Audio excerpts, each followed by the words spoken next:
नमस्कार दोस्तों, मैं सुप्रिया स्वागत करती हूँ आपका डिकोड एग्जाम के डेली करंट अफेयर्स की क्लास में। दोस्तों, आज करंट अफेयर्स की क्लास में हम डिस्कस करेंगे 14 दिसंबर से रिलेटेड जो भी न्यूज है, जो भी इवेंट्स हैं, जो हमारे एग्जाम के लिए इंपॉर्टेंट है, हम उन्हें एक करके यहाँ पर डिस्कस करेंगे। तो चलिए जल्दी से आप सभी लोग सेशन से जुड़ जाइए, सेशन को ज्यादा से ज्यादा लोग को शेयर करें। और जैसा कि मैं हमेशा कहती हूँ, करंट अफेयर्स की क्लास बहुत ही ज्यादा इंपॉर्टेंट है और क्लास के दौरान जब मैं क्वेश्चन आंसर डिस्कस करती हूँ तो बहुत सारे इंपॉर्टेंट फैक्ट्स और पॉइंट्स भी मैं आपको बताती हूँ जो यहाँ पे मेंशन नहीं होते, तो उन्हें साथ में आप नोट डाउन करते हुए चला करिए। इसके लिए आप अपने साथ नोटबुक और एक पेन लेकर के बैठिए। तो चलिए स्टार्ट करते हैं हम अपनी क्लास को। उसके पहले मैं ये कहना चाहूंगी कि जल्दी से चैनल को सब्सक्राइब कर लीजिए और बेल आइकन को प्रेस कर लीजिए। इससे आपको चैनल से रिलेटेड हर क्लास की नोटिफिकेशन प्रॉपर टाइम से मिलती रहेगी और आपकी कोई भी क्लास मिस नहीं होगी। चलिए देर नहीं करेंगे और अपनी क्लास को स्टार्ट करेंगे। और आज की क्लास में हमारा सबसे पहला प्रश्न है कि जापान ने 2035 तक नेक्स्ट जनरेशन फाइटर जेट विकसित करने के लिए ब्रिटेन और किस देश के साथ समझौता किया है। देखिए, यहां से एक चीज तो हमें समझ में आ गई कि जापान जो है वो ब्रिटेन और एक और अन्य देश के साथ मिलकर एक समझौता किया है। उद्देश्य क्या है? नेक्स्ट जनरेशन फाइटर जेट विकसित करने के लिए, ठीक है। और कब तक? 2035 तक। तो ध्यान रखिएगा, इसका जो करेक्ट आंसर है दोस्तों वो है इटली, ठीक है। इटली, जापान और ब्रिटेन, इन तीन देशों ने आपस में समझौता किया है और इस समझौते के तहत 2035 तक वो नेक्स्ट जनरेशन फाइटर जेट विकसित करेंगे। आइए इसके बारे में देख लेते हैं।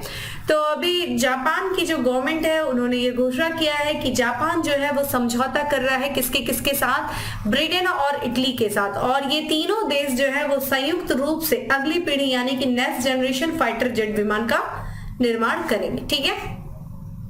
ये जो पूरा जो निर्माण किया जाएगा जिसका उद्देश्य 2035 तक है, ध्यान रखिएगा, ये एक प्रोग्राम है जिसका नाम है ग्लोबल कॉम्बैट एयर प्रोग्राम, ठीक है। इसी ग्लोबल कॉम्बैट एयर प्रोग्राम के तहत इस फाइटर जेट का विकास 2035 तक किया जाएगा। अगर हम इस प्रोग्राम की बात करें यानी कि ग्लोबल कॉम्बैट एयर प्रोग्राम, तो इस परियोजना में देखा जाए जापान के FX कार्यक्रम का विलय किसमें किसमें कर दिया जाएगा दोस्तों? ब्रिटेन के future combat air system project, जिसे किस नाम से जाना जाता है? टेम्पेस्ट के रूप में जिसे जाना जाता है, उसके साथ क्या किया जाएगा? विलय कर दिया जाएगा। ध्यान रखिएगा, ये जो प्रोग्राम है इसमें जापान का FX कार्यक्रम किसका है दोस्तों? जापान का है। इसका विलय future combat air system project जो कि ब्रिटेन का है, और इस future combat air future system को हम टेम्पेस्ट के भी नाम से जानते हैं, इसका इसके साथ विलय कर दिया जाएगा। इसमें देखा जाए ये जो विमान है पूरा डिजाइन करने का जो नेतृत्व किया जाएगा, ये तीनों देशों की अलग अलग कंपनियां, जिसमें से देखा जाए ब्रिटेन के BAE सिस्टम और जापान के मित्सुबिशी हेवी इंडस्ट्री और इटली के लियोनार्डो विमान के डिजाइन का नेतृत्व ये करेंगे, ठीक है। ध्यान रखिएगा। और इसमें जो कि ये जो विमान है वो किन किन चीजों में सक्षम रहेगा? तो आर्टिफिशियल इंटेलिजेंस यानी कि AI और साइबर युद्ध में उन्नत डिजिटल क्षमताएं होंगी। ये जो नेक्स्ट जनरेशन की फाइटर जेट होगी, ठीक है। अगर हम वर्तमान में देखें तो ये तीनों देश यानी कि ब्रिटेन, जापान और इटली, ये तीनों देश ही जो अमेरिका की पांचवी पीढ़ी जिसका नाम है, देखिए पांचवी पीढ़ी का जो फाइटर जेट है जिसका नाम है F-35 स्टील्थ लड़ाकू कार्यक्रम, इन तीनों ये देश ही इस कार्यक्रम के हिस्सा है। तो आपसे ये भी पूछा जा सकता है कि F-35 स्टील्थ लड़ाकू कार्यक्रम जो है वो किस देश से संबंधित है? तो अमेरिका का, ये पांचवी पीढ़ी का, ठीक है। और नेक्स्ट जनरेशन यानी कि 6th जनरेशन की फाइटर जेट ये डेवलप करने का विकास का मतलब जो है योजना ये बना रहा है, ठीक है। तो ध्यान रखिएगा, ब्रिटेन, इटली और जापान, इन तीनों ने मिलकर के संयुक्त रूप से नेक्स्ट जनरेशन फाइटर जेट विमान को निर्माण करने की घोषणा किया है। किस प्रोग्राम के तहत? ग्लोबल कॉम्बैट एयर प्रोग्राम के तहत, ठीक है, 2035 तक। चलिए अगला प्रश्न है हमारा कि निम्नलिखित में से किस राज्य में लीसू रेन बेवलर नाम की एक नई सॉन्ग बर्ड पाई गई है? ठीक है, तो ये देखिएगा लीसू रेन बेवलर, जो कि ये अभी पूछा जा सकता है कि हाल फिलहाल में चर्चा में ना लीसू रेन बेवलर क्या है? तो ये एक सॉन्ग बर्ड की प्रजाति है जो कि किस राज्य में पाई गई है, ये प्रश्न आपसे पूछा जा रहा है। और आपके सामने ऑप्शंस दिख रहा है और कमेंट बॉक्स में देखिए आंसर करते रहा करिए, वीडियो को पॉज किया करिए, कमेंट बॉक्स में आंसर किया करिए। आप लोग कतई मेरी बात नहीं मानते, काफी मतलब स्टबर्न टाइप के आप लोग हैं कि नहीं मुझे तो किसी की बात ही नहीं माननी है, मुझे तो जो करना है अपने मन का करना है। लेकिन प्लीज आंसर दिया करें आप लोग, बहुत अच्छा लगता है मुझे जब आप लोग आंसर करते हैं। स्पेशली देखा जाए शमशेर जी हैं, रोली जी हैं, AK वर्मा जी, त्यागी जी, आप लोग और भी बाकी लोग भी आंसर क्या करिए, ठीक है। तो इसका दोस्तों जो करेक्ट आंसर है वो है ए है, यानी कि अरुणाचल प्रदेश में लीसू लेन वेवलर नाम की ये जो नई सॉन्ग बर्ड की प्रजाति पाई गई है। आइए इसके बारे में देख सकते हैं आप, इसके देखिए स्क्रीन पे इस बर्ड की आपको फोटो दिख रही है। और यहाँ पे जो कुछ 6 लगभग पक्षी प्रेमी थे और ये अरुणाचल प्रदेश में टहल रहे थे, ठीक है, घूम रहे थे। और यहाँ पे अचानक से अरुणाचल प्रदेश का एक जिला है जिसका नाम है चांगलांग जिला, और वहां पे इन्हें एक दुर्लभ और मायावी ग्रे वैलिड रेन वेवलर की एक उपस्थिति दर्ज की, ठीक है। इन्होंने देखा कि भाई ये एक बर्ड है जो टहल रही है।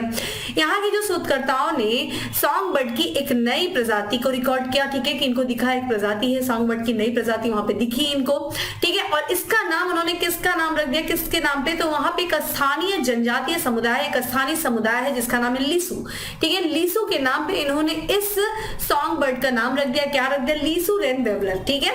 ये जो नई प्रजाति इनको दिखी। अगर हम ग्रेट वेल्ड वेवलर की बात करें तो ये देखा जाए ज्यादातर ये दक्षिण एशिया में पाए जाते हैं, दक्षिण एशिया म्यांमार में, ये जो कि दक्षिण ईस्ट एशिया यानी कि साउथ ईस्ट एशिया में ये ज्यादा पाए जाते हैं, म्यांमार में पाए जाते हैं। इसके साथ देखा जाए चीन और थाईलैंड में भी कुछ जगहों पे इनको देखे जाने की सूचनाएं मिलती रहती हैं, ठीक है। ये रेड वेवलर जो कि एक इसके बारे में इस पक्षी की खासियत देखें तो ये छोटे एशियाई पक्षी की लगभग 20 प्रजातियों में से एक है। तो जितने भी जो एशिया में छोटे पक्षी पाए जाते हैं उनकी जो प्रजाति है उसमें 20 प्रजातियों में से एक है। और ये वेवलर परिवार, ठीक है, टीमालीडे यानी किसे संबंधित है, ठीक है, ये चीज ध्यान रखिएगा। टीमालीडे आर्डर पार्सिफोर्मिस से ये संबंधित है, इस परिवार से संबंधित है। और ये बेसिकली देखा जाए तो दक्षिण एशिया यानी कि साउथ एशिया में ये पाए जाते हैं। और भारत में देखा जाए तो नागा व्रेन वेवलर जो कि नागालैंड और मणिपुर में पाए जाते हैं। तो नाम से पता चल जाए नागा व्रेन वेवलर यानी कि नागालैंड और मणिपुर वाले क्षेत्र में पाए जाते हैं, नॉर्थ ईस्ट में बेसिकली पाए जाते हैं। नॉर्थ ईस्ट से लगा देखिए देश है म्यांमार, फिर उसके आगे बढ़ेंगे तो थाईलैंड, ये सारी कंट्रीज में ये प्रजाति पाई जाती है। और अभी हाल फिलहाल में भारत के यानी कि अरुणाचल प्रदेश में ये प्रजाति मिली है। इसके बाद से काफी चर्चा में हमें देखने को मिल रहा है, ठीक है। चलिए आगे प्रश्न पे बढ़ते हैं। नेक्स्ट क्वेश्चन है हमारा कि किस देश ने अरब निर्मित पहला लूनर स्पेसक्राफ्ट लॉन्च किया। देखिए अरब देश है एक ऐसा, पहली बार अरब कंट्री ने जो कि लूनर यानी कि चंद्रमा स्पेसक्राफ्ट लॉन्च किया है। और ये देश कौन सा है, सऊदी अरब है, कतर है, ईरान या फिर संयुक्त अरब अमीरात है। दोस्तों इसका जो करेक्ट आंसर है वो है डी है, संयुक्त अरब अमीरात जो कि एक अरब देश है। इसने जो है पहला लूनर स्पेसक्राफ्ट लॉन्च किया है, इसके बारे में देखते हैं। तो संयुक्त अरब अमीरात ने पहले अरब निर्मित चंद्र अंतरिक्ष यान का सफलतापूर्वक प्रक्षेपण किया है। इसका जो प्रक्षेपण दोस्तों किया गया है ये किया गया है स्पेसएक्स फाल्कन 9 रॉकेट से किया गया है। ध्यान रखिएगा कब, 11 दिसंबर 2022 को किया गया है। और अंतरिक्ष में पहली बार जो है अरब दुनिया द्वारा निर्मित चंद्र अंतरिक्ष यान प्रक्षेपित है।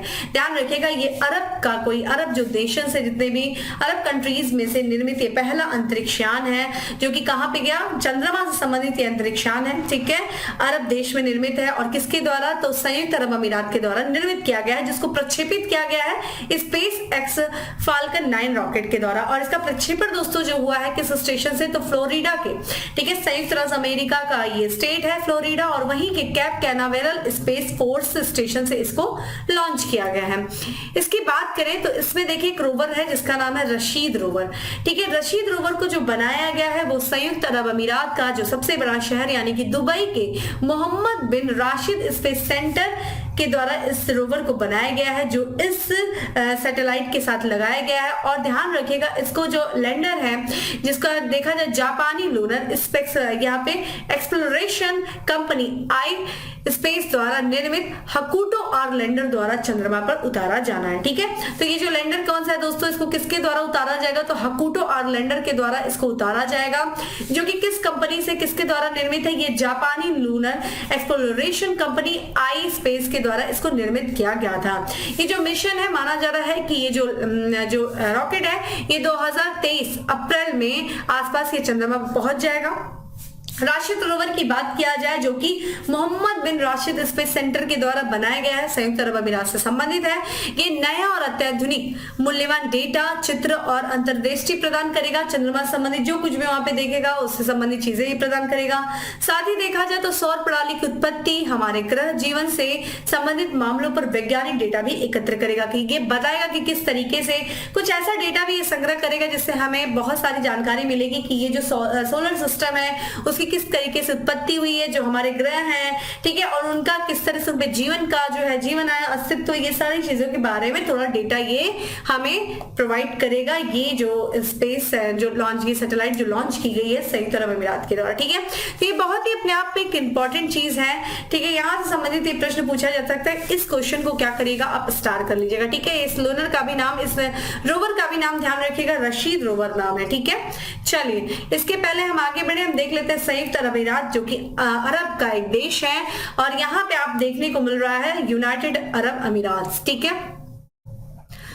ये आपको कंट्री दिख रही है। अगर हम इसकी भौगोलिक सीमा की बात करें दोस्तों, तो यहाँ पे इसको दक्षिण में सऊदी अरब से अपनी सीमा को साझा कर रहा है, और ईस्ट की तरफ आप बढ़ेंगे तो ओमान से, ओमान का कुछ भाग आपको दोस्तों यहाँ भी देखने को मिलेगा, ठीक है। ये भी ओमान का भाग है, अगर यूएई के उत्तर में है। और ध्यान रखिएगा अगर हम इसकी सीमा को देखें, अगर हम इसकी समुद्रिक सीमा को देखें तो यहाँ पे आप पर्सियन गल्फ, ठीक है, और साथ ही साथ गल्फ ऑफ ओमान से भी अपनी सीमा को साझा कर रहे हैं।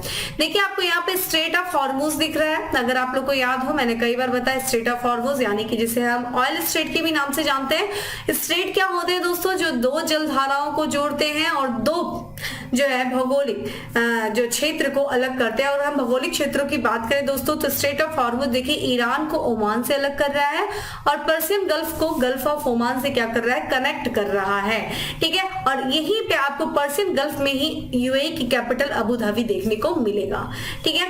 इसकी मुद्रा की बात किया जाए दोस्तों, तो यूएई दिरहम इसकी करेंसी है, और यहाँ के राष्ट्रपति जो है यूएई के वो है खलीफा बिन जायद अल नाहयान, और यहाँ के जो प्राइम मिनिस्टर यानी कि प्रधानमंत्री है वो मोहम्मद बिन राशिद मखतूम, ठीक है। मोहम्मद बिन राशिद अल मखतूम यहाँ के प्रधानमंत्री है, ठीक है। चलिए अगले प्रश्न की तरफ बढ़ते हैं। नेक्स्ट क्वेश्चन हमारा कि प्रधानमंत्री नरेंद्र मोदी ने किस राज्य में मोपा अंतरराष्ट्रीय हवाई अड्डे का उद्घाटन किया। देखिए अभी हाल फिलहाल में प्रधानमंत्री नरेंद्र मोदी जी के द्वारा मोपा अंतरराष्ट्रीय हवाई अड्डे का उद्घाटन किया गया है, इनॉग्रेशन किया गया है, और आपसे यही प्रश्न पूछ रहा है कि किस राज्य में है।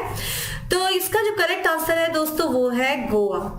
आइए इसके बारे में देखते हैं। तो देखा जाए ये जो प्रधानमंत्री नरेंद्र मोदी जी ने जो गोवा में अभी हाल फिलहाल में बनाया गया है मोपा अंतरराष्ट्रीय हवाई अड्डा, उसका उद्घाटन किया गया है। और इस मोपा अंतरराष्ट्रीय हवाई अड्डे का जो नाम रखा गया है वो गोवा के जो पूर्व मुख्यमंत्री थे जिनका नाम है मनोहर पर्रिकर, ठीक है। मनोहर पर्रिकर जो देश के रक्षा मंत्री भी रह चुके हैं, इन्हीं के नाम पे जो है इस एयरपोर्ट का नाम रखा गया है मनोहर पर्रिकर, ठीक है, अंतरराष्ट्रीय हवाई अड्डा। इस हवाई अड्डे की जो आधारशिला दोस्तों रखी गई थी वो प्रधानमंत्री नरेंद्र मोदी जी के द्वारा रखी गई थी 2016 में, ठीक है। मनोहर पर्रिकर दोस्तों जो कि गोवा के कई बार मुख्यमंत्री रह चुके हैं, देश के रक्षा मंत्री भी थे।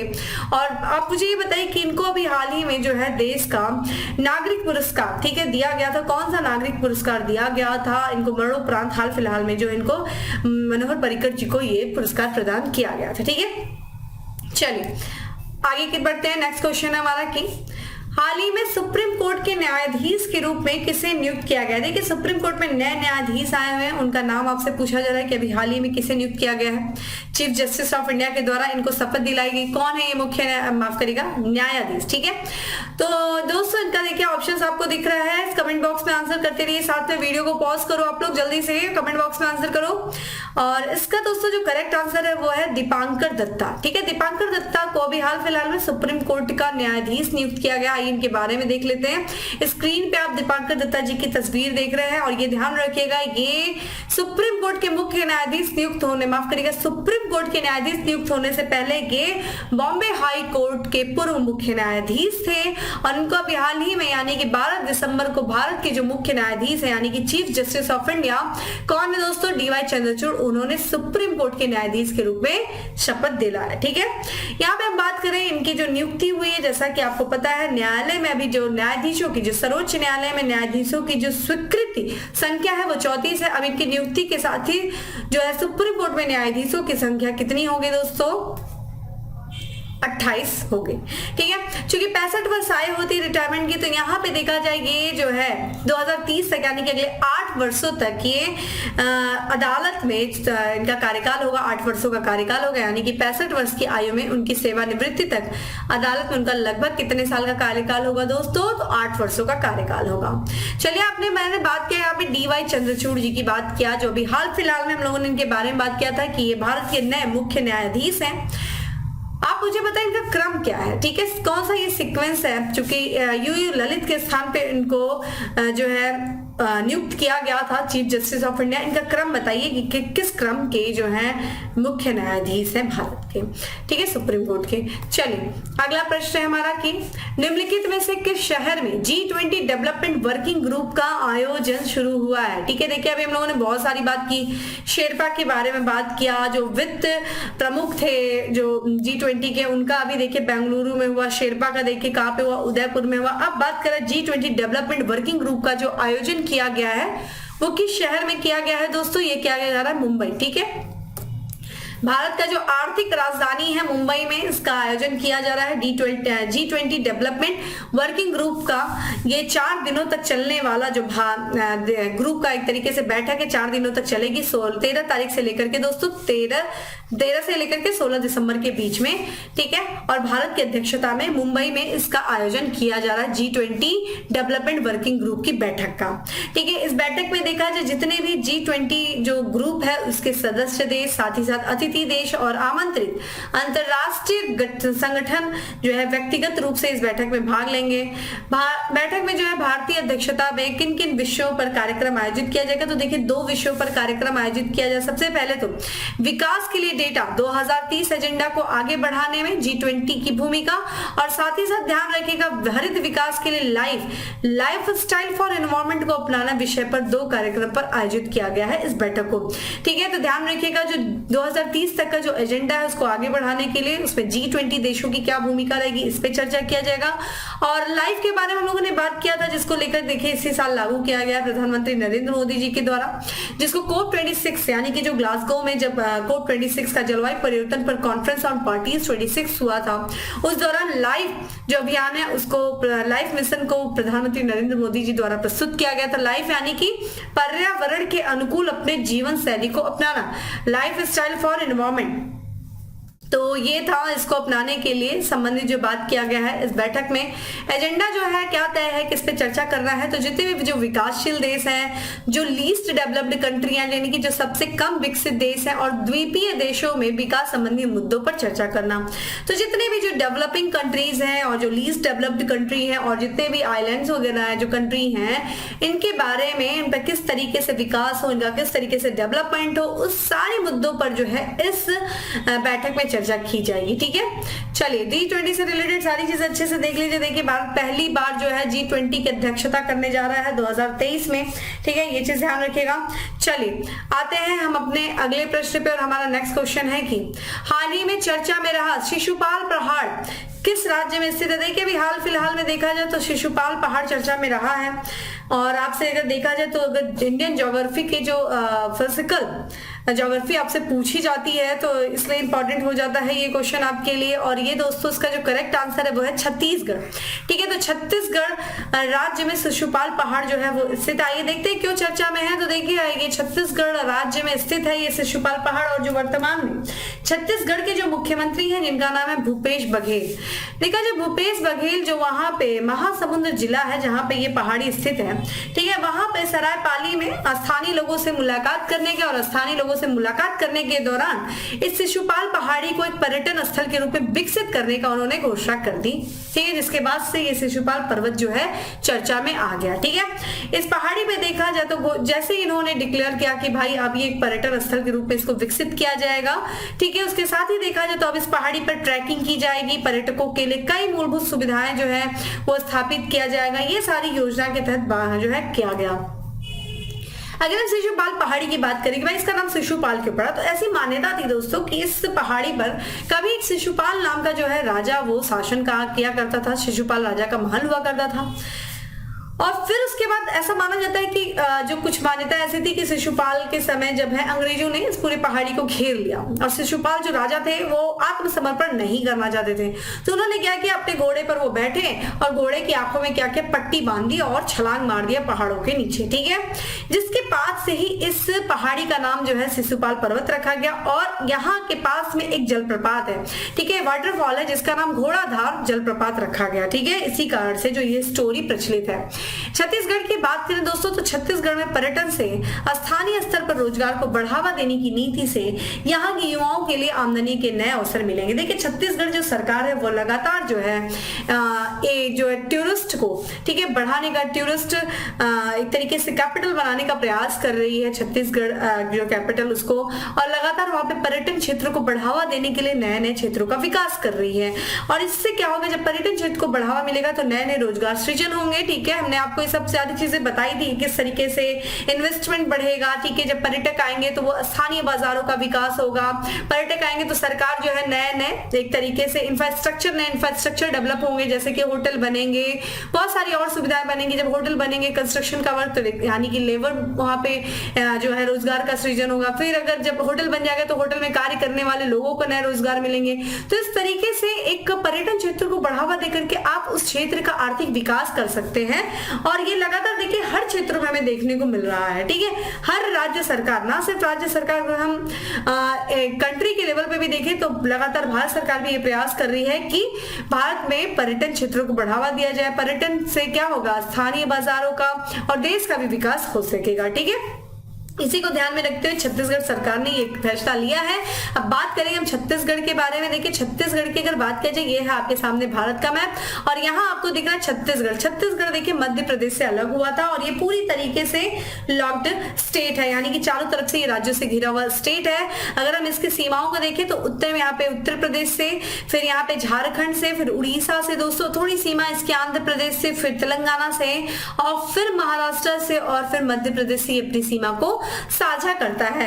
छत्तीसगढ़ की कैपिटल की दोस्तों बात किया जाए तो रायपुर जो है ये इसका कैपिटल है और यहाँ के जो गवर्नर है वो है यानी कि राज्यपाल अनुसुईया उइके यहाँ की राज्यपाल है।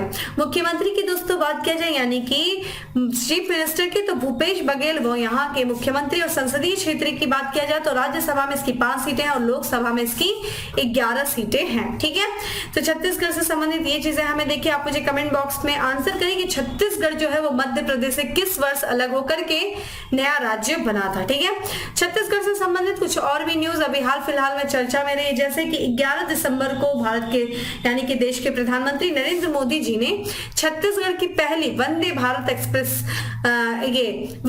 एक्सप्रेस का उद्घाटन किया। वहीं बात करें किसानों की आमदनी को बढ़ाने में सौर ऊर्जा के उपयोग में छत्तीसगढ़ राज्य जो है वो देश में अग्रणी राज्यों में शुमार है। यहाँ पे देखिए ग्लोबल वार्मिंग की चुनौतियों से निपटने के लिए हर राज्य सरकार अपने अपने स्तर पे कार्य कर रही है। यहाँ पे हम छत्तीसगढ़ की बात करें तो छत्तीसगढ़ में ग्लोबल वार्मिंग की चुनौतियों से निपटने के लिए सुराजी गांव योजना के साथ सौर ऊर्जा के इस्तेमाल को प्रोत्साहन दिया जा रहा है। ठीक है, और यहाँ पे छत्तीसगढ़ में जो बस्तर विश्वविद्यालय के कुलपति बनाए गए कौन दोस्तों, प्रोफेसर मनोज कुमार श्रीवास्तव। तो ये छत्तीसगढ़ से रिलेटेड कुछ महत्वपूर्ण करंट अफेयर्स थे जो भी हाल फिलहाल में चर्चा में थे।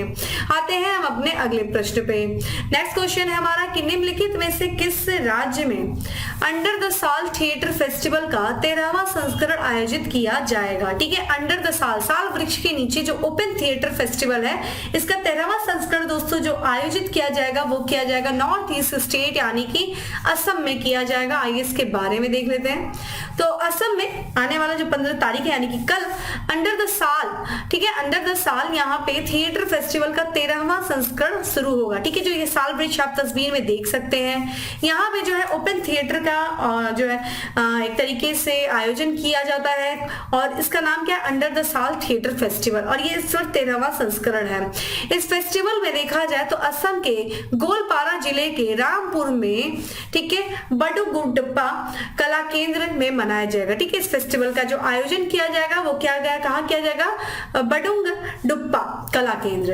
ये देखिए इस जो है इस फेस्टिवल का थिएटर की जो शुरुआत की गई थी 2008 में किया गया था। एक प्रख्यात रंगमंच व्यक्तित्व है जिनका नाम है शुक्राचार्य राभा। देखिए अभी 2018 में इनका देहांत हो गया था, शुक्राचार्य राभा। इन्हीं के द्वारा इस थिएटर की शुरुआत 2008 में की गई थी। एक तरीके का ये अपना ओपन जो है एयर थिएटर फेस्टिवल, एक अनोखा एयर फेस्टिवल है। देखा जाए हमने बात भी किया किसका जो आयोजन किया जाता है वो रामपुर, वहां पे जो गांव है रामपुर के बडुंग डुप्पा कला केंद्र में इसका आयोजन किया जाता है। और इसमें प्राकृतिक सेटिंग के तहत साल के पेड़ों के वृक्षारोपण के बीच में प्रतिवर्ष इस पूरे फेस्टिवल का, इस थिएटर फेस्टिवल का आयोजन किया जाता है। देख सकते हैं साल के वृक्ष हैं, उनमें जो है ओपन थिएटर ये हो रहा है। ठीक है, चलिए आते हैं हम अपने अगले प्रश्न। नेक्स्ट क्वेश्चन है हमारा कि हाल ही में किस देश ने महिलाओं के हस्ताक्षर वाला पहला बैंक नोट छापा है। तो देखिए यहाँ पे महिलाओं के हस्ताक्षर हुए, जैसे कि यहाँ पे भी आप देखिए आरबीआई के गवर्नर के हस्ताक्षर होती है। ठीक है, यहाँ पे महिलाओं के हस्ताक्षर वाला पहला बैंक नोट जो छापा है वो छापा है दोस्तों अमेरिका ने। ठीक है, तो अमेरिका की बात करें दोस्तों तो उसने अभी हाल ही में महिलाओं के हस्ताक्षर वाला पहला बैंक नोट छापा है। तो वहां पे जो बैंक की नोट्स होगी उनमें इन महिलाओं की, जिनकी तस्वीर आप स्क्रीन पे देख रहे हैं, इनकी जो है सिग्नेचर होगी। और ये जो महिलाएं हैं यहाँ पे देखा जाए, जो वहां पे देखिए यहाँ पे जो फाइनेंस मिनिस्ट्री होती है उनको वहां पे यूएस ट्रेजरी कहा जाता है, यानी कि जो संयुक्त राष्ट्र अमेरिका का जो वित्त मंत्रालय है उन्होंने 2 महिलाओं के हस्ताक्षर के साथ ही पहला अमेरिकी बैंक नोट यानी कि जो मुद्रा नोट है उसको मुद्रित किया है, उसको इशू किया है। तो ये 2 महिलाएं हैं, ये कौन कौन सी महिलाएं हैं, तो यहाँ पे देखिए आप इनकी जो तस्वीर देख रहे हैं, ये वहां की जो वित्त मंत्री है, जिनको यूएस में देखिए क्या कहा जाता है, वित्त मंत्री जो यहाँ की फाइनेंस मिनिस्टर है उनको वहां पे ट्रेजरी सचिव कहा जाता है। ठीक है, ट्रेजरी सेक्रेटरी है अमेरिका की जो वित्त मंत्री, जिनका नाम है जेनेट एलन। और दूसरी आप जो तस्वीर देख रहे हैं यानी कि ये वहां की कोषाध्यक्ष है जिनका नाम है लीन मालेवा।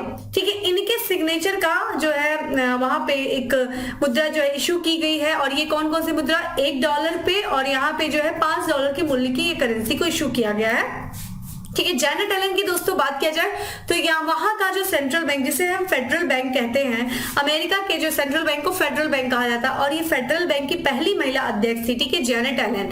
ठीक है, ये पूर्व अध्यक्ष थी और वहां की, ध्यान रखिएगा, ये पहली महिला अध्यक्ष थी फेडरल बैंक की। और ये संयुक्त राज्य अमेरिका के करेंसी नोट को क्या कहा जाता है दोस्तों, ग्रीन बैंक कहा जाता है। ठीक है, तो जेनेट एलन जो कि वहां पे इस समय देखा जाए वर्तमान की फाइनेंस मिनिस्ट्री, जिसको हम क्या कहते हैं, ट्रेजरी सेक्रेटरी कहा जाता है, सचिव कहा जाता है। और ये वहां की पहली महिला, जो वहां के फेडरल बैंक है वहां की पहली महिला अध्यक्ष थी।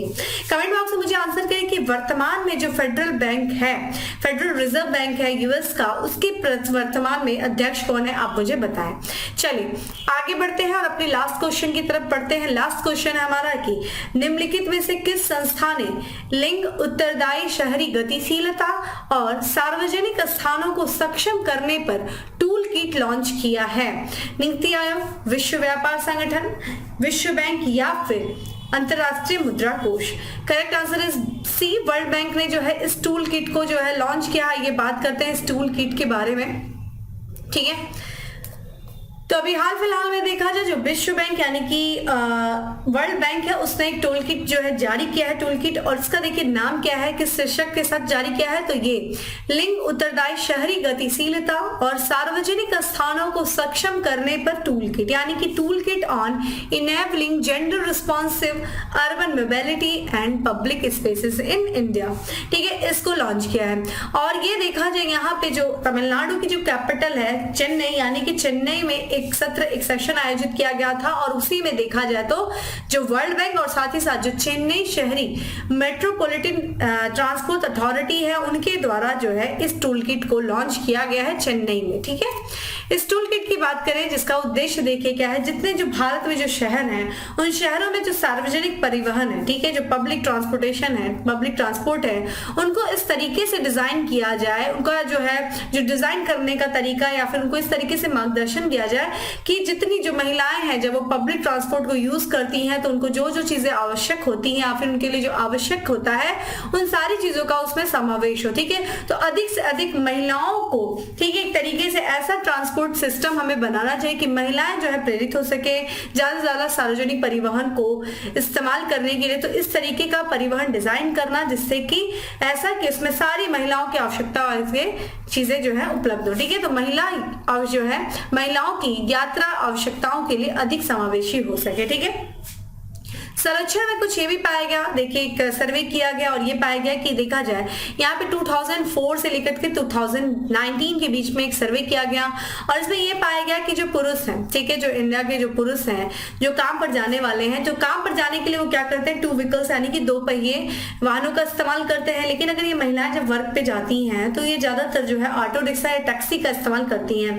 और ये जो ऑटो रिक्शा जो टैक्सी होते हैं वो एक तरीके से 2 पहिया वाहन जो 2 व्हीकल्स होते हैं उनसे ज्यादा क्या होते हैं, एक्सपेंसिव होते हैं या फिर अधिक महंगे होते हैं प्रति ट्रिप। ठीक है, तो इसीलिए कहा जा रहा है सार्वजनिक जो है जो परिवहन क्षेत्र है उनको इस तरीके से बनाया जाए कि जो है महिलाओं का जो है अधिक से अधिक जो महिलाओं की एक तरीके से नीड्स है, ठीक है, जो आवश्यकता है महिला यात्रियों के लिए वो किया सके, पूरी की जा सके।